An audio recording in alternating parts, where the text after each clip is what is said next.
Across the north of Italy, brown marmorated stink bugs are causing havoc. Outside of their native Asia, they're running rampant, causing widespread damage to fruits and vegetables in summer and invading homes over winter. Back in New Zealand, scientists are watching closely. Every year we are on a little higher alert, and this is because the population is certainly expanding throughout Europe. The numbers are growing. We obviously have an increase in trade and tourists year on year, so there's increasing pressure on our borders. Such is the threat to New Zealand's $9 billion horticulture industry. Scientists from organisations including MPI and Plant and Food are working overseas to try and understand the threat. It is very much a serious superpest. I would call this a superpest because of the scale of the damage. In Trentino, Max Suckling has spent the Italian summer working on new traps to improve the chances of detecting an incursion of stink bugs if they make it to New Zealand.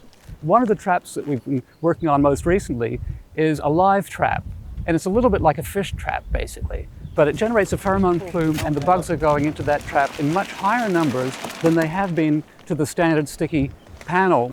Female.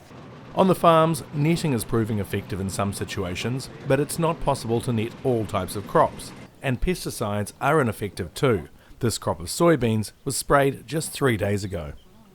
At her laboratory in Reggio Emilia, Lara Mastrello is Italy's leading expert in the stink bug invasion. She's pinning her hopes on the tiny samurai wasp, which lays its eggs inside those of the stink bug. Like Alien, the movie Alien, pretty much. That's what they do. They lay eggs inside eggs of the other species and then they will develop.